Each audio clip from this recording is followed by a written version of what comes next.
شروع اللہ کا نام لے کر جو بڑا مہربان نہایت رحم والا ہے۔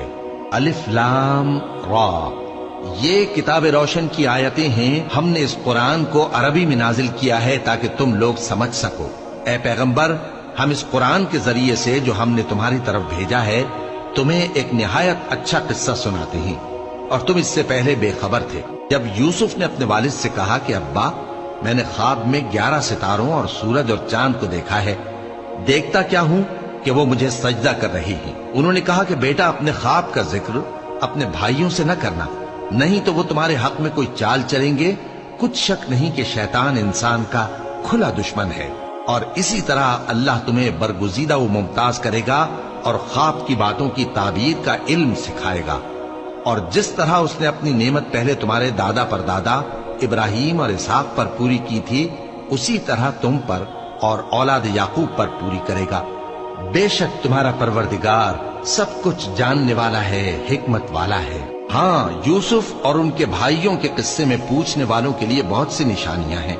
جب انہوں نے آپس میں تذکرہ کیا کہ یوسف اور اس کا بھائی ابا کو ہم سے زیادہ پیارے ہیں، حالانکہ ہم جماعت کی جماعت ہیں، کچھ شک نہیں کہ ابا کھلی غلطی پر ہیں۔ یوسف کو یا تو جان سے مار ڈالو یا کسی ملک میں پھینک آؤ، پھر ابا کی توجہ صرف تمہاری طرف ہو جائے گی، اور اس کے بعد تم نیک لوگوں میں ہو جاؤ گے۔ ان میں سے ایک کہنے والے نے کہا کہ یوسف کو جان سے نہ مارو، کسی اندھے کنویں میں ڈالو، یا کوئی راہگیر اسے نکال کر کسی دوسرے ملک میں لے جائے گا۔ اگر تم کو کرنا ہی ہے تو یوں کرو۔ یہ مشورہ کر کے وہ اپنے والد سے کہنے لگے کہ ابا جان، کیا سبب ہے کہ آپ یوسف کے بارے میں ہمارا اعتبار نہیں کرتے؟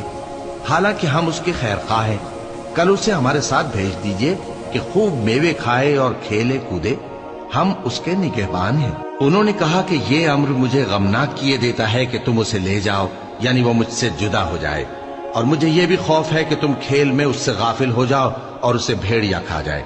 وہ کہنے لگے کہ اگر ہماری موجودگی میں کہ ہم ایک طاقتور جماعت ہیں اسے بھیڑیا کھا گیا تو ہم بڑے نقصان میں پڑ گئے۔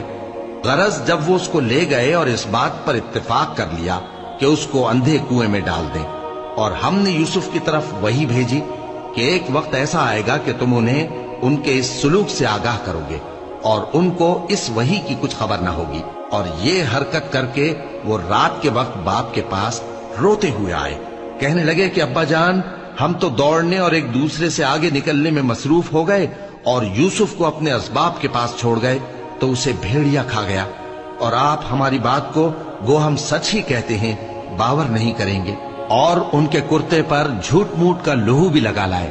یعقوب نے کہا کہ یوں نہیں ہے، بلکہ تم اپنے دل سے یہ بات بنا لائے ہو۔ اچھا، وہی خوب ہے، اور جو تم بیان کرتے ہو اس کے بارے میں اللہ ہی سے مدد چاہیے۔ اور اب اللہ کی شان دیکھو کہ اس کنویں کے قریب ایک قافلہ آوارد ہوا، اور انہوں نے پانی کے لیے اپنا سقا بھیجا تو اس نے کنویں میں ڈول لٹکایا، یوسف اس سے لٹک گئے۔ وہ بولا، زہے قسمت، یہ تو ایک لڑکا ہے، اور اس کو قیمتی سرمایہ سمجھ کر چھپا لیا۔ اور جو کچھ وہ کرتے تھے اللہ کو خوب معلوم تھا، اور انہوں نے اس کو تھوڑی سی قیمت یعنی معدود چند درہموں پر بیچ ڈالا، اور وہ اس سے بیزار ہو رہے تھے۔ اور مصر میں جس شخص نے اس کو خریدا، اس نے اپنی بیوی سے جس کا نام زلیخا تھا کہا کہ اس کو عزت و اکرام سے رکھو، عجب نہیں کہ یہ ہمیں فائدہ دے یا ہم اسے بیٹا بنا لیں۔ اس طرح ہم نے یوسف کو سرزمین مصر میں جگہ دی، اور غرض یہ تھی کہ ہم ان کو خواب کی باتوں کی تعبیر سکھائیں، اور اللہ اپنے کام پر غالب ہے لیکن اکثر لوگ نہیں جانتے۔ اور جب وہ اپنی جوانی کو پہنچے تو ہم نے ان کو دانائی اور علم عطا کیا، اور نیکوکاروں کو ہم اسی طرح بدلہ دیا کرتے ہیں۔